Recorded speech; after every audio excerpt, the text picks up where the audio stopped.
ವಿಜಯನಗರ ಜಿಲ್ಲೆ ಹೂವಿನ ಹಡಗಲಿ ಪಟ್ಟಣದಲ್ಲಿ ಗ್ರಾಮದೇವತೆ ಶ್ರೀ ಊರಮ್ಮ ದೇವಿ ಜಾತ್ರಾ ಮಹೋತ್ಸವ 20-5-2024 ರಿಂದ 24-5-2014 ತನಕ ಗ್ರಾಮದೇವತೆ ಜಾತ್ರೆ ನಡೆಯಲಿದ್ದು, ಊರಮ್ಮ ದೇವಿ ಜಾತ್ರೆ ಧಾರ್ಮಿಕ ಕಾರ್ಯಕ್ರಮಗಳು ನಡೆಯಲಿವೆ. ಪಟ್ಟಣದಲ್ಲಿ ಪ್ರತಿ 5 ವರ್ಷಕ್ಕೊಮ್ಮೆ ದೇವಿ ಜಾತ್ರೆ ಆಚರಿಸಲಾಗುತ್ತೆ. ದೇವಿ ಜಾತ್ರೆ ಹಿನ್ನೆಲೆ ಪ್ರತಿಯೊಬ್ಬರು ಕೂಡ ಮನೆಗೆ ಸುಣ್ಣ ಬಣ್ಣ ಬಳಿದು ಸಂಭ್ರಮಗೊಳಿಸಿದ್ದಾರೆ. ಬಂಧುಗಳು ನೆಂಟರನ್ನ ಕರೆದು ಜಾತ್ರೆಯ ಸಡಗರ ನಡೆಸಿದೆ.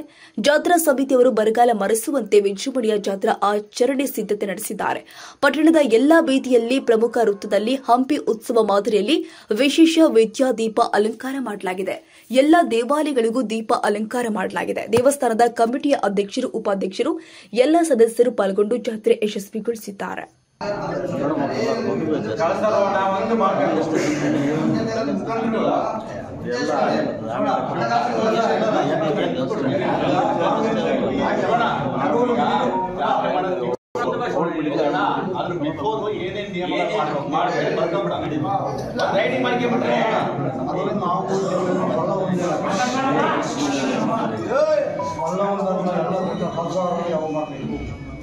ದೇವಿ ಯಾವಾಗ ಕುಂದಿಸ್ಬೇಕು ಅದನ್ನ ಕಂಪ್ಲೀಟ್ ಎಲ್ಲ ತಿಳ್ಕೋಬೇಕು. ಅದು ಬಂದ್ರೆ ಶ್ರಾವಣ ಮಾಸದಾಗ ನಾವು ಆಲ್ಮೋಸ್ಟ್ ಶ್ರಾವಣದಾಗ ಮುಗಿಸ್ಬಿಡೋಣ ಅಂತ ನೋಡ್ರಿ. ಈಗ ಜಾತ್ರೆ ಮಾಡೋಕ್ಕಿಂತ ಮುಂಚೆ ಏನೇನ್ ಮಾಡ್ಬೇಕಂತ ಎಲ್ಲ ಗಮನ ಏನೇನ್ ಮಾಡೋಲ್ಲ, ಅದರ ಲಿಸ್ಟ್ ಐತೆ. ಅದೆಲ್ಲ ಅದೇ ಅದಕ್ಕೆ ಓದ್ಬಿಡ ಅಂತ ಎಲ್ಲ ಇದೆ. ಅರಿದೇ ಇಲ್ಲ ಅಂತಂದಲ್ಲ, ಮತ್ತೆ ಅವರು ಕೊಡ್ತಕ್ಕಂಥವ್ರೆ ದಾರಿ ಕೂಡ ಈಗ 2 ಸಲ ನಾವು ಅವ್ರನ್ನ ಒಂದ್ಸಲ ಅಂತ ಇನ್ನೊಂದ್ಸಲ ತಗೊಂಡಿದ್ದೀವಿ. ಈಗ ಮತ್ತೆ ಇದೇ ಸಂದರ್ಭದಲ್ಲಿ 25 ಕೊಟ್ಟಾರೆ, 1 ಲಕ್ಷ ಅವ್ರಿಗೆ ಬಿಡ್ತೀವಿ ನಾವು. ಇದೇ ಸಂದರ್ಭದಲ್ಲಿ ನಾವು ಕೂಡ ಮತ್ತೆ ಹೋಗ್ಬಿಟ್ಟವ್ರೆ ಜಾತ್ರೆ ಮಾಡ್ಕೊಡ್ರಿ ಅಂತ ಹೋದ್ರೆ ಅದು ಸಂಬಂಧ ಸಲ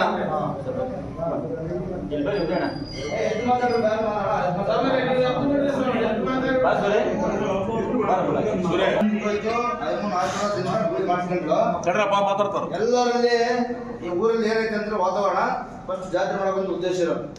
ಹಣಕಾಸಿನ ಬಗ್ಗೆ ಕೂಡ ಚಿಂತೆ ಮಾಡಕ್ ಹೋಗ್ಬೇಡ್ರಿ. ನೀವು ಯಾರು ಕೂಡ ಆಯ್ಗಾರ ಏನಿದ್ರಿ ಹಣಕಾಸಿನ ಬಗ್ಗೆ ಚಿಂತೆ ಮಾಡಕ್ ಹೋಗ್ಬೇಡ್ರಿ. ಎಲ್ಲ 1 ನಿಮಿಷ ಹೇಳ್ತಾನೆ. ಭಕ್ತರು ಸಾಕಷ್ಟು ಜನ ಇದಾರೆ. ಸಾಕಷ್ಟು ಜನ ಇವತ್ತು ಎಲ್ಲ ಎಂಪ್ಲಾಯ್ಸ್ಗಳು ಇದಾರೆ, ದುಡಿಮೆ ಮಾಡ್ತಾ ಇದಾರೆ, ಎಲ್ಲ ಇದಾರೆ. ಅವ್ರ ಯೋಗ್ಯತಾನುಸಾರ ಕೊಟ್ಟೆ ಕೊಡ್ತಾರೆ. ನಾವೇನಾದ್ರೂ ಸೇರ್ಕೊಂಡು ದೈವದವರೆಲ್ಲ ಸೇರ್ಕೊಂಡು ಮನೆಗೆ ಹೋಗಿ ಹಂಚಿಕೆ ನಾವೇನೋ ಹಿಂದೆ ಜಾತ್ರೆ ಮಾಡೋದ್ರೆ ಗುಡಿ ಮಾಡಿದೀವಲ್ಲ, ಎಲ್ಲರೂ ಕೊಟ್ಟರು. 5 ಲಕ್ಷದಿಂದ ಹಿಡಿದು 11, 12 ಲಕ್ಷ, 15 ಲಕ್ಷ, 20 ಲಕ್ಷ ಕೊಟ್ಟಿರ್ತಾರೆ. ಭಕ್ತರು ಕೂಡ ನಿಮ್ಮ ಮಧ್ಯಾಹ್ನ ಕೂತ್ಕೊಂಡ್ರ ಕೊಡ್ಬೇಕಾಗಿರೋ ಬೇಕಾದಷ್ಟು ಜನ ಇದ್ದಾರೆ. ನಮ್ಮನೆಗೆ ಬಂದ್ರೆ ನಿಮ್ಮನೆ ಬಂದ್ರೆ ನಮ್ಮ ಜನ ಕೂಡ ಇದ್ದಾರೆ. ನಾವು ನಿಮಗೆಲ್ಲ ಒತ್ತಾಯ ಮಾಡಿ ಇವತ್ತು ಸೇರಿಸೋ ಉದ್ದೇಶ ಅಂತ ಹೇಳಿದ್ರೆ, ನಾವು ಕೂಡ ಜಾತ್ರೆಗೆ ಪಠ್ಯ ತಕ್ಕಂತ ಹಿಡಿದು ಗುಡಿ ಆಗುವಂತ ಜೊತೆಗೆ ಇದ್ದೀವಿ. ಸೆಂಟ್ರಿಗೆ ಸ್ವಲ್ಪ ದಿವಸ ಗ್ಯಾಪ್ ಮಾಡಿದ್ವಿ. ಒಂದು ಟೀಮ್ ಸತತವಾಗಿ ಪಠ್ಯ ತಕ್ಕ ಓಡಾಡ್ಯಾರ. ಹಾಗಾಗಿ ಅವ್ರಿಗೆಲ್ಲ ಪರಿಸ್ಥಿತಿ ಗೊತ್ತೈತೆ. ಎಲ್ಲ ಭಕ್ತರು ಇವತ್ತು ಊರು ದೊಡ್ಡದಾಗೈತೆ. ದೊಡ್ಡ ಮಟ್ಟದ ಜಾತ್ರೆ ಮಾಡೋದ್ರ ಬಗ್ಗೆ ಚರ್ಚೆ ಮಾಡ್ತಾರೆ. ಜಾತ್ರೆ ಮಾಡೋದ ಬಿಡೋದ ಅಂತ ಪ್ರಶ್ನೆ ಮಾಡೋದು. ಜಾತ್ರೆ ಮಾಡೋದ್ರ ಬಗ್ಗೆನೇ ಚರ್ಚೆ ಮಾಡಿ ಜಾತ್ರೆ ಮಾಡಲಿಕ್ಕೆ ನಿರ್ಧಾರ ಎಲ್ಲ ಒಂದು ಕಳಸಾರೋಹಣ ಆದ್ರೆ ನಾವು ದೇವಸ್ಥಾನದ ಜಾತ್ರೆಯನ್ನ ಮಾಡಬಹುದು. ಕಳಸಾರೋಹಣ ಇದ್ದರೆ ಜಾತ್ರೆ ಮಾಡಲಿಕ್ಕೆ ಅಷ್ಟು ಸಮಂಜಸ ಅಲ್ಲ. ಕಳಸಾರೋಹಣ ಆದ ವರ್ಷ ನಾವು ಈ ವರ್ಷ ಕಳಸಾರೋಹಣ ಮಾಡಿ ಬಂದ್ರೆ ಆ ವರ್ಷದಲ್ಲಿ ಜಾತ್ರೆ ಮಾಡಲಿಕ್ಕೆ ಬರೋದಿಲ್ಲ. ಇದೊಂದು ಸಂಪ್ರದಾಯ. ಇವೆಲ್ಲವೂ ವಿಚಾರಗಳನ್ನ ನಾವು ಇಟ್ಟುಕೊಂಡು ನಿರ್ಧಾರ ಮಾಡಬೇಕು ಅಂತ ಹೇಳಿದ್ರು. ಮಾಡಬೇಕು ಬಿಡಬೇಕು ತೀರ್ಮಾನ ಎಲ್ಲಾ ದೈವಸ್ಥಾನ ಕಲ್ತಿದಾರಲ್ಲ, ನಿಮ್ಮ ತೀರ್ಮಾನವೇ ಅಂತಿಮ ತೀರ್ಮಾನ.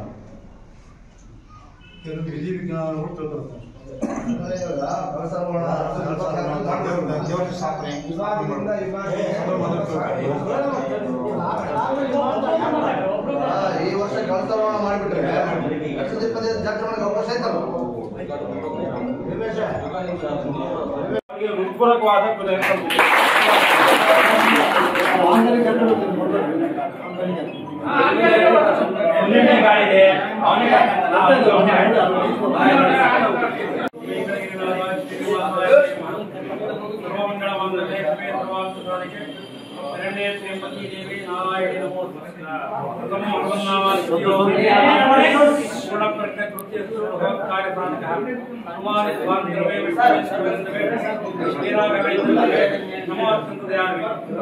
ಭಗವತ್ಭಕ್ತರಲ್ಲಿ ವಿಚಾರಣೆ ಈ ದೇವಿಯ ಪ್ರತಿಷ್ಠಾ ಕಾರ್ಯ ಏನಿದೆ, ಹೋಮ ಪ್ರತಿಷ್ಠಾಂಗ ಹೋಮ ಅದು ನಮ್ಮ ಮನೆಯಿಂದ ನಮ್ಮ ಬ್ರದರ್ಸ್ ಇದ್ದಾರೆ, ಆ ಖರ್ಚು ನಾವು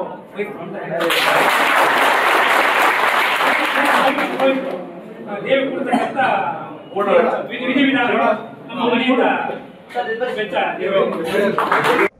2021ರಿಂದ ಇಲ್ಲಿಯವರೆಗೂ 2020 ಅಂದ್ರೆ ದೇವಸ್ಥಾನ ಕಟ್ಟಡವನ್ನ ಪ್ರಾರಂಭ ಮಾಡಿದಾಗಲಿಂದಲೂ ಮತ್ತೆ ಜಾತ್ರೆಯನ್ನು ಮಾಡೋಕ್ಕೆ ಪ್ರಾರಂಭ ಇಲ್ಲಿವರೆಗೂ ಎಲ್ಲಾ ಸದ್ಭಕ್ತರ ಮನೆಗೆ ಹೋಗ್ಬಿಟ್ಟು ಎಲ್ಲಾ ಹಿರಿಯರ ಅಥವಾ ಎಲ್ಲಾ ಕೊಡ್ತಕ್ಕಂಥ ದಾನಿಗಳಲ್ಲಿ ನಾವು ಹಣ ಸಂಗ್ರಹ ಮಾಡಿರ್ತಕ್ಕಂಥದ್ದು ಇಲ್ಲಿವರೆಗೂ ಇವತ್ತಿನವರೆಗೂ ಆಗಿದೆ.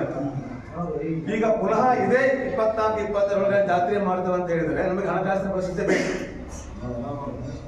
ಇದನ್ನ ನಾವು ಕ್ರೋಢೀಕರಿಸಬೇಕಾದ್ರೆ ಮತ್ತೆ ನಾವು ಅವರಲ್ಲೇ ಹೋಗ್ಬೇಕು. ಇದಕ್ಕೆ ಬೇರೆ ಮೂಲ ಇಲ್ಲ. ಯಾರು ನಮಗೆ ದಾನಿಗಳಾಗಿಲ್ಲ. ನಮ್ದು ಇಲ್ಲಿವರೆಗೂ 600 ಮನೆಗೆ ಹೋಗಿಲ್ಲ.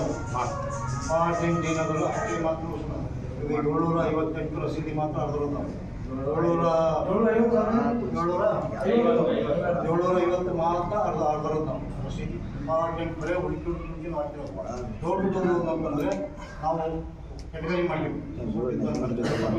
ABC 25,000, ಮೀಡಿಯಮ್ಗೆ 2,000 ಮನೆಗಳಿಗೆ ಹೋದ್ರೆ ಅವರ ಮನೆಗಳಿಗೆ ಹೋದ್ರೆ ಅವರಿಗೆ ವಾತಾವರಣ ಗೊತ್ತಾಗುತ್ತೆ. ಇರ್ತಕ್ಕಂಥ ವಿಚಾರ ಪೂರ್ತಿ ತಿಳಿಸ್ಬಿಡ್ತೀನಿ. ಅವ್ರ ವೈಯಕ್ತಿಕ ಯಾರ್ಯಾರು ಏನೇನು ನಿರ್ಧಾರ ಇದೆ ಕೊಡಿ.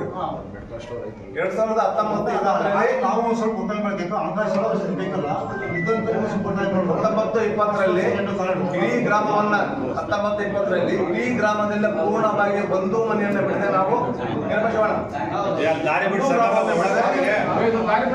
ಸ್ಥಳ ನಾವೆಲ್ಲರೂ ಕೂಡ ಸೇರ್ಕೊಂಡು ಈ ಒಂದು ಪವಿತ್ರವಾದ ಕಾರ್ಯದಲ್ಲಿ ಭಾಗಿಯಾದ್ರೆ ನಾವು ಮುಂದಿನ ದಿನಗಳಲ್ಲಿ ನಮ್ಮ ಮಕ್ಕಳು ಮೊಮ್ಮಕ್ಕಳು ಕೂಡ ಹೇಳ್ಬೋದು, ಏನಪ್ಪ ನಾವು ನಮ್ಮ ಕಾಲದಾಗ ಆಗಿದ್ದು ಅಂತ ನಾವು ಹೇಳ್ಬೋದು.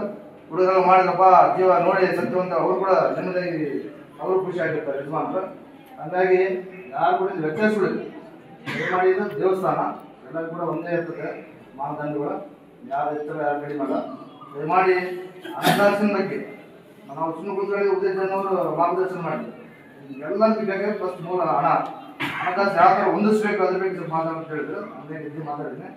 ನಮ್ಮ ಸಾಕಷ್ಟು ಜನ ಬರ್ದಿರ್ತಕ್ಕಂಥ ಬಾಕಿ ಇದೆ, ಬರಿಬೇಕಾಗಿರೋದು ಭಾಳ ಇದೆ. ಯಾಕಂದ್ರೆ 750 ಅಂದರೆ ನಮ್ಮ ಕೂಡ್ಲಿಗಲ್ಲಿ ನಮ್ಮ ಹಿಂದೂಗಳ ಬಳಿಗೆ 3,000 3,500 ಜನ ಮನೆ ಹೋಗ್ಬೇಕು. 3,00,000 ಮನೆ ಹೋಗ್ಬೇಕಾದ್ರೆ 750 ಅಂದರೆ ಇನ್ನು ಸುಮಾರು 3,000 ಜನ ಮನೆಗಳು. ಮಿನಿಮಮ್ 1,000 ರೂಪಾಯಿ ಬೇಡ 2,000 ರೂಪಾಯಿ ಅಂತಂದ್ರೆ ಕೂಡ ದೇವಸ್ಥಾನಕ್ಕೆ ಜಾತಿಗೆ ಏನು ದುಡ್ಡು ಬೇಕಾಗುತ್ತೆ ಅಷ್ಟು ದುಡ್ಡು ಕೊಡುವಂಥ ಶಕ್ತಿ ಎಲ್ಲ ಕೊಟ್ಟರು. ಹಂಗಾಗಿ ಯಾವ ಥರ ಮುಂದೆ ನಾವು ಹೋಗ್ಬೇಕು ಅದು ವಾರ್ಡ್ ವೈಸ್ ಹೋಗಲ್ಲ ಯಾಕಂತ ಹೇಳಿದ್ರೆ ಇಡೀ ಊರಂದ್ರೆ ಮತ್ತೆ 6 ಗಂಟೆ ಅಂತಂದ್ರೆ ಹಂಗಾಗಿ ಏನು ಮಾಡೋಕ್ಕಾಗಲ್ಲ. ವಾರ್ಡ್ ವೈಸ್ ಸಮಿತಿ ಮಾಡಿ ಅವ್ರಿಗೆ ಒಂದೊಂದು ರಸೀದಿ ಕೊಟ್ಬಿಟ್ರೆ ಇಲ್ಲಿ ಮೆಂಬರ್ದು ರಾಜಕಾರಣ ಒಂದೇ. ಹಂಗಾಗಿ ಯಾಕಂದ್ರೆ ವಾರ್ಡ್ ಮೆಂಬರ್ ಅಂದ್ರೆ ಮತ್ತೆ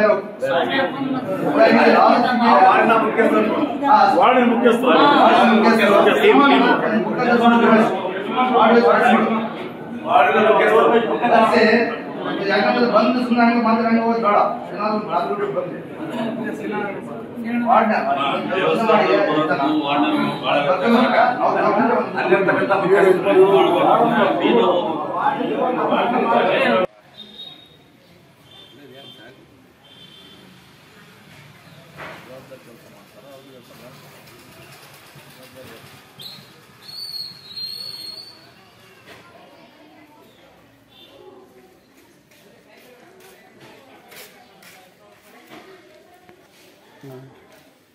ಎಲ್ಲ ಕೂಡ್ಲಿಗಿ ಪಟ್ಟಣ ಮತ್ತು ಸುತ್ತಮುತ್ತಲಿನ ಎಲ್ಲ ಗ್ರಾಮಸ್ಥರಿಗೆ ಅವರ ಶಿವಪ್ಪ ಮಾಡುವ ನಮಸ್ಕಾರಗಳು. ಈಗ ಈ ಒಂದು ಸಂದರ್ಭದಲ್ಲಿ ವಿಷಯ ತಿಳಿಸೋದೇನು ಅಂತ ಹೇಳಿದರೆ, ಕೂಡ್ಲಿಗಿಯ ಆರಾಧ್ಯ ದೇವತೆ ಆಗಿರ್ತಕ್ಕಂಥ ಗ್ರಾಮ ದೇವತೆ ಊರಮ್ಮ ದೇವಿಯ ಜಾತ್ರಾ ಮಹೋತ್ಸವ ಪ್ರತಿ 9 ವರ್ಷಕ್ಕೊಂದ್ಸತಿ ಮಾಡ್ಕೊಂಬಂದಿದ್ದಾರೆ ಹಿರಿಯರೆಲ್ಲ ಸೇರ್ಕೊಂಡು. ಆದರೆ 2021ರಲ್ಲಿ ಜಾತ್ರೆಯನ್ನು ಹಮ್ಮಿಕೊಂಡಿದ್ವಿ. ಆದರೆ ಇಡೀ ದೇಶಕ್ಕೆ ಅಷ್ಟೇ ಅಲ್ಲ, ಪ್ರಪಂಚಕ್ಕೆ ಬಂದಿರತಕ್ಕಂಥ ಮಹಾಮಾರಿ ಕೊರೋನಾ ಬಂದಿರೋದ್ರಿಂದ ನಾವು ಜಾತ್ರೆಯನ್ನು ಮುಂದೂಡಿ ಆ ಒಂದು ಸಂದರ್ಭದಲ್ಲಿ ಜಾತ್ರೆಗಂತ ದೇಣಿಗೆ ಸಂಗ್ರಹ ಮಾಡಿರ್ತಕ್ಕಂಥ ಅನುದಾನದಲ್ಲಿ ಗ್ರಾಮ ದೇವತೆಯ ಒಂದು ನೂತನ ದೇವಸ್ಥಾನವನ್ನು ಕಟ್ಟೋದಕ್ಕೆ ಎಲ್ಲರೂ ಕೂಡ ಚಿಂತನೆ ಮಾಡಿದ್ವಿ. ಅದಕ್ಕಾಗಿ ಕೂಡ್ಲಿಗಿ ಭಕ್ತರು, ದಾನಿಗಳು, ವ್ಯಾಪಾರಸ್ಥರು, ಅಧಿಕಾರಿ ವರ್ಗದವರು, ರಾಜಕಾರಣಿಗಳು, ಮುಖಂಡರುಗಳು ಎಲ್ಲರೂ ಕೂಡ ಹೆಚ್ಚಿನ ಒಂದು ರೀತಿಯಲ್ಲಿ ಬೆಂಬಲವನ್ನು ಕೊಟ್ಟಿದ್ದರಿಂದ ಕೇವಲ 1-1.5 ವರ್ಷದ ಅವಧಿಯಲ್ಲಿ ಒಂದು 2.5 3 ಕೋಟಿ ರೂಪಾಯಿ ವೆಚ್ಚದಲ್ಲಿ ಆಗಿರ್ತಕ್ಕಂಥ ಒಂದು ನೂತನ ದೇವಸ್ಥಾನ ಉದ್ಘಾಟನೆ ಆಗಿದೆ. ಹಾಗಾಗಿ ಭಾಳ ಭಕ್ತರಲ್ಲಿ ಭಾಳ ಹುರುಪು ಹೆಚ್ಚಾಗಿದೆ. ಯಾಕಂತ ಹೇಳಿದ್ರೆ ಹೊಸ ಗುಡಿಯಾಗಿದೆ, ನಾವೆಲ್ಲ ಜಾತ್ರೆ ಭಾಳ ಅದ್ದೂರಿಯಾಗಿ ಮಾಡಬೇಕನ್ನೋ ಒಂದು ಉದ್ದೇಶಕ್ಕೆ ನಿನ್ನೆ ದಿವಸ ಅಂದರೆ ಶುಕ್ರವಾರ 17/5/2024 ಗ್ರಾಮ ದೇವತೆಯ ಊರಮ್ಮನ ನೂತನ ದೇವಸ್ಥಾನದಲ್ಲಿ ಒಂದು ಸಾರ್ವಜನಿಕರ ಭಕ್ತರ ಮತ್ತು ಆಯಗಾರರ ಮತ್ತು ದೈವಸ್ಥರ ಒಂದು ಸಭೆಯನ್ನು ಸೇರಿ 2025ನೇ ಇಸ್ವಿಯಲ್ಲಿ ಮೇ ತಿಂಗಳಲ್ಲಿ ಒಂದು ಜಾತ್ರಾ ಮಹೋತ್ಸವವನ್ನು ಮಾಡೋದಕ್ಕೆ ಎಲ್ಲರೂ ಕೂಡ ತೀರ್ಮಾನವನ್ನು ಮಾಡಿದ್ದಾರೆ. ಅದೇ ಸಂದರ್ಭದಲ್ಲಿ ಇನ್ನು ದೇವಸ್ಥಾನಕ್ಕೆ ಏನು ಬೇಕಾಗಿರ್ತಕ್ಕಂಥ ಕೆಲವೊಂದು ಸಣ್ಣ ಪುಟ್ಟ ಈ ಕೆಲಸಗಳನ್ನು ಬಾಕಿ ಉಳಿದಿತ್ತು ಅಂಥ ಒಂದು ಕಾಮಗಾರಿಗಳನ್ನು ಭಕ್ತರೇ ನಾನು ಅದೊಂದು ಮಾಡ್ತೀನಿ ಇದೊಂದು ಮಾಡ್ತೀನಿ ಅಂತೇಳಿ ಅವರೇ ಸ್ವಯಂ ಪ್ರೇರಣೆಯನ್ನು ಒಪ್ಕೊಂಡು ಭಾಳ ಸುಮಾರು ನಿನ್ನೆ ಒಂದೇ ದಿವಸಕ್ಕೆ ಒಂದು 30-40 ಲಕ್ಷ ರೂಪಾಯಿ ವೆಚ್ಚದಲ್ಲಿ ದೇವಸ್ಥಾನಕ್ಕೆ ಬೇಕಾಗಿರ್ತಕ್ಕಂಥ ಎಲ್ಲ ಅಭಿವೃದ್ಧಿ ಕಾಮಗಾರಿಗಳಿಗೆ ಬೇಕಾಗಿರ್ತಕ್ಕಂಥ ಅನುದಾನವನ್ನು ನಾವು ಕೊಡ್ತೀವಿ, ನಾವೇ ಮಾಡಿಸ್ತೀವಿ. ಗೇಟ್ ಇರ್ಬೋದು, ಬಾಗಿಲಿರ್ಬೋದು, ಒಂದು ಪೂಜಾ ಗಗ್ಗರ್ ಇರ್ಬೋದು, ಲೈಟಿನ ವ್ಯವಸ್ಥೆ ಇರ್ಬೋದು, ಜೂಮರ್ ಇರ್ಬೋದು, ಒಂದು UPS ಇರ್ಬೋದು, ಈ ಟೈಪ್ ಎಲ್ಲರೂ ಕೂಡ ಭಕ್ತರು ನಾನು ಕೊಟ್ಟು ನೀನು ಕೊಡ್ತೀನಿ ಅಂತೇಳಿ ಸ್ವಯಂ ಪ್ರೇರಣೆಯಿಂದನೇ ಮಾಡಿರೋದ್ರಿಂದ ಈ ಒಂದು ಯಶಸ್ವಿಯಾಗಿ ದೇವಸ್ಥಾನದ ಉದ್ಘಾಟನೆ, ಕಳಸಾರೋಹಣ ಎಲ್ಲ ಕಾರ್ಯಕ್ರಮಗಳು ಕೂಡ ಈ ಒಂದು ಶ್ರಾವಣ ಮಾಸದಲ್ಲಿ ಪೂರೈಸ್ಕೊಂಡು ನಂತರ 2025 ಮೇ ತಿಂಗಳಲ್ಲಿ ನಡ್ತಕ್ಕಂಥ ಇನ್ನು ದಿನಾಂಕಗಳು ನಿಗದಿ ಮಾಡಿಲ್ಲ. 2025 ಮೇ ತಿಂಗಳಲ್ಲೇ ಬರ್ತಕ್ಕಂಥ ಜಾತ್ರೆ ಅದು. ಹಾಗಾಗಿ ಜಾತ್ರೆ ಮಾಡ್ತಾಯಿದ್ದೀವಿ. ಸಕಲ ಭಕ್ತಾದಿಗಳು ಮತ್ತು ಬರೀ ಕೂಡ್ಲಿಗೆ ಅಷ್ಟು ಸೀಮಿತ ಊರಮ್ಮ ಅಂತ ಹೇಳಿದ್ರೆ ಸುತ್ತಮುತ್ತ ಎಲ್ಲ ಗ್ರಾಮದ ಪಟ್ಟಣದಲ್ಲಿರ್ಬೋದು ಅಥವಾ ಕೂಡ್ಲಿಗೆಯಲ್ಲಿ ವಾಸ ಮಾಡಿ ಬೇರೆ ಬೇರೆ ಉದ್ಯೋಗದಲ್ಲಿ ಹೋಗಿರ್ತಕ್ಕಂಥ ವಿದೇಶದಲ್ಲಿರ್ತಕ್ಕಂಥ ನಮ್ಮ ಊರಿನ ಜನರಾಗ್ಬೋದು, ಅಲ್ಲಿಂದ ಕೂಡ ಸಾಕಷ್ಟು ದೇಣಿಗೆಗಳು ಕೂಡ ಕಳಿಸಿದ್ದಾರೆ. ಹಾಗಾಗಿ ಈ ಒಂದು ಜಾತ್ರಾ ಮಹೋತ್ಸವ ಭಾರೀ ಹುರುಪಿನಿಂದ ಇದ್ದಾರೆ ಜನ. ಇಂಥ ಒಂದು ಬರಗಾಲ ಅಂತೇಳಿ ಇದ್ದರೂ ಕೂಡ ಜಾತ್ರೆ ಮಾಡೋಕ್ಕೊಂದು ಹುರುಪಿನಲ್ಲಿ ಭಾಳ ಇದ್ದಾರೆ. ಆ ಅಮ್ಮ ಊರಮ್ಮ ದೇವಿ ಒಂದು ಸಕಾಲದಲ್ಲಿ ಮಳೆ ಬೆಳೆಯನ್ನು ಕೊಟ್ಟು ರೈತರ ಮೊಗದಲ್ಲಿ ಹಸನ್ಮುಖಿಯನ್ನು ತಂದು ಜಾತ್ರೆಯನ್ನು ಇನ್ನೂ ಹೆಚ್ಚೆಚ್ಚು ಯಶಸ್ವಿ ಆಗೋದಕ್ಕೆ ಅಮ್ಮ ಶಕ್ತಿ ಕೊಡ್ಬೇಕಂತೇಳಿ ಕೇಳ್ಕೊಂಡು 2025ಕ್ಕೆ ನಡ್ತಕ್ಕಂಥ ಜಾತ್ರೆಯ ಮಹೋತ್ಸವಕ್ಕೆ ಕೂಡ್ಲಿಗೆ ಪಟ್ಟಣದ ಹಾಗೂ ಎಲ್ಲ ಸುತ್ತಮುತ್ತಲಿನ ಗ್ರಾಮಸ್ಥರು ಸಹಕಾರವನ್ನು ಕೊಡಬೇಕಾಗ್ತದೆ. ಸಹಕಾರ, ದೇಣಿ, ತನುಮನು, ಧನ ಸಹಾಯ ಮಾಡಿ ಇನ್ನು ಯಾರ್ಯಾರು ಕೊಟ್ಟಿಲ್ಲ ಎಲ್ಲ ಭಕ್ತರೆಲ್ಲ ಸಂಪನ್ಮೂಲವನ್ನು ಕೊಟ್ಟರೆ ಬೇಗನೆ ಆಗ್ತದೆ. ಕೂಡ್ಲಿಗೆಯಲ್ಲಿ ಒಂದು ಇತಿಹಾಸದಲ್ಲಿ ಉಳಿತಕ್ಕಂಥ ಒಂದು ಜಾತ್ರಾ ಮಹೋತ್ಸವ ಮಾಡಬೇಕಂತೇಳಿ ಎಲ್ಲ ಭಕ್ತರು ಪಣ ತೊಟ್ಟಿದ್ದಾರೆ. ಯಾಕಂತೇಳಿದರೆ ನಮ್ಮ ಕೂಡ್ಲಿಗೆ ಪಟ್ಟಣದಲ್ಲಿ ಪ್ರತಿ ವರ್ಷಕ್ಕೊಂದು ಸತಿ ಸೊಲಮನ್ ಜಾತ್ರೆ ಮಾತ್ರ ಆಗುತ್ತೆ ಅಷ್ಟೇ. ಅದು ಬಿಟ್ಟರೆ ಯಾವುದೇ ಜಾತ್ರೆಗಳಾಗೋದಿಲ್ಲ. ಪ್ರತಿ ವರ್ಷ ಆಂಜನೇಯ ಜಾತ್ರೆ ಆಗ್ತದೆ. ಹಾಗೆ 9 ವರ್ಷಕ್ಕೊಂದು ಸತಿ ಜಾತ್ರೆ ನಡೀತದಂದ್ರೆ ಭಾಳ ಅದ್ಧೂರಿಯಾಗಿ ಆಚರಣೆ ಮಾಡೋದಕ್ಕೆ ಜನ ತುದಿಗಾಲ ಮೇಲೆ ನಿಂತಿದ್ದಾರೆ ಅಂತೇಳಿ ಈ ಸಂದರ್ಭ ಇಷ್ಟಪಡ್ತಾರೆ.